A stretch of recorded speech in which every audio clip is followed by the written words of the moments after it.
Turning up the heat on the Serbs. New British troops land in the Balkans as the U.S. military weighs plans to put American troops on the ground too. Reports tonight from Alan Pizzi and David Martin. A deadly tornado invades New England. John Roberts is on the scene. And a storm over low-income housing in the suburbs. Vicki Mabry reports. This is the CBS Evening News with Dan Rather. Good evening. The West tonight began to give more firepower to the peacekeepers in Bosnia. Bosnian Serbs freed some UN hostages, but seized others and warned, quote, "The more soldiers you send, the more violence you will get." Alan Pizzi in Sarajevo begins our coverage. It doesn't look like much, but these British troops are the start of the UN flexing its muscles against the Bosnian Serbs. This first group of reinforcements will be followed by nearly 6,000 more British soldiers with artillery. The greater firepower may help prevent another round of hostage-taking. The UN says some of the more than 300 peacekeepers being held are still handcuffed, despite Serb assurances to the contrary. The Bosnian Serbs have also decreed that all UN resolutions on Bosnia are null and void and ordered NATO planes to stop flying over their territory. The Bosnian Serbs now have UN armor too, including these 3 light tanks. Stolen a few days ago, their guns now point towards Sarajevo. They continue to grab hostages. They continue to violate the Geneva Conventions like there's no tomorrow. They continue to basically slap the international community in the face.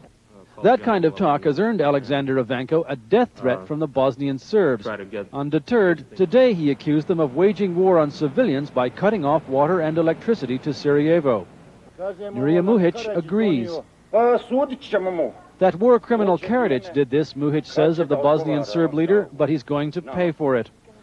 Bosnian government forces did batter their Serb enemies in a fight for ground near a strategic supply route this week.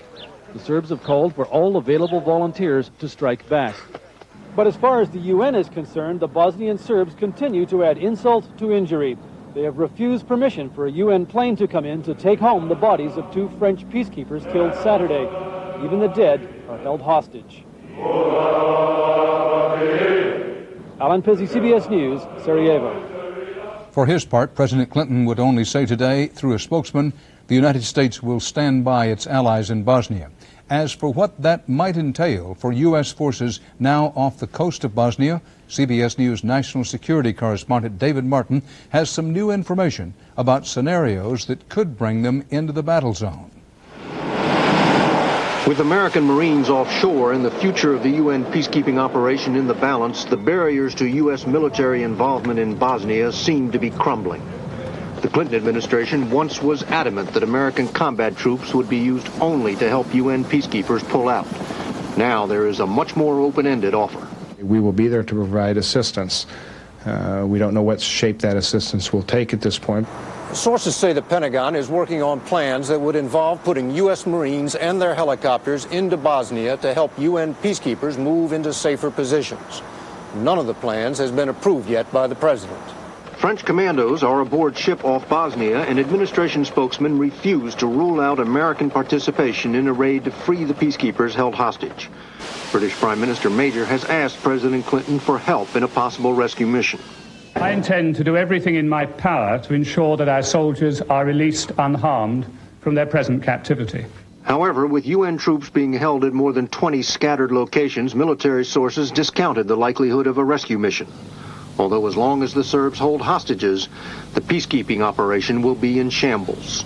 I wouldn't pretend in any way that this is a functioning operation anymore. British reinforcements loaded equipment aboard transport planes today, while NATO foreign ministers tried to come up with a plan to better protect the peacekeepers, including a fast reaction force made up in part of U.S. Marines.